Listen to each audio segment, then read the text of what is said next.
So Coyote Wild, our team came about, I think largely by chance. All four of us we started around the same time. We're all kind of getting competitive. We're all individually very competitive, and there's the concept of a U5 under five competitions and teams, and I don't recall the specifics, but essentially we're all kind of introduced, and we all jived very well, such that Coyote Wild was born. Early on, we didn't quite know where this would go. I think again we all wanted to compete. We're all very new and not that great. However, we continued to play together.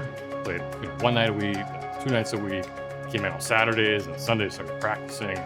If things aren't going so well, we know how to pick each other up, get focused, understand what picks Jared up, what picks Paige up, what picks myself up.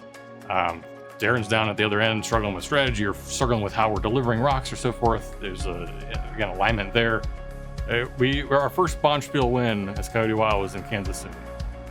It was our first traveling bonspiel entirely, and we happened to win it, which was a very cool experience. That was probably the catalyst for us to just understand that we could actually do this thing. Like there's something here. There's a spark that was the spark that ignited this. I think we were having fun together anyway, just as a team, but that was the catalyst. That was one of my favorite bonspiels ever, and just so happened to be one of our first.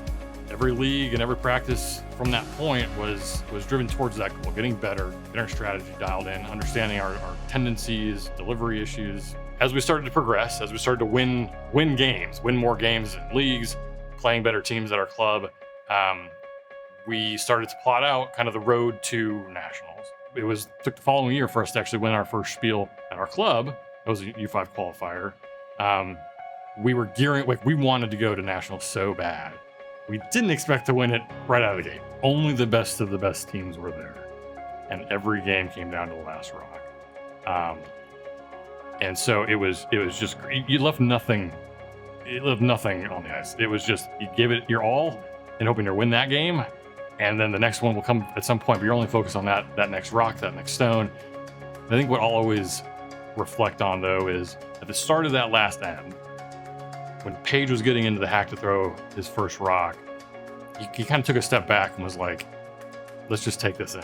Because it was just such a special experience. Like, we didn't know if we were going to win at that point, but it was just a moment of reflection of saying, let's just soak this in, boys. Like, this is very cool. And I'll just always remember that kind of feeling. It's like taking that step back, taking a deep breath, looking around, looking at the trophy off in the corner. And it was just so special. When Darren threw his last rock in the final, I don't know that it could have gone any better. And we knew that. Game wasn't over at that point yet. That wasn't the final stone of the game. The other team had one more rock. But when he made that shot, it was a little surreal. We were like, okay, this could be it. Isn't it? Like, and all we can do is watch. What followed from that was a bit of a blur. Like, I think with the adrenaline, with the stress, with the exhaustion, everything was just a blur. It was just a wild experience.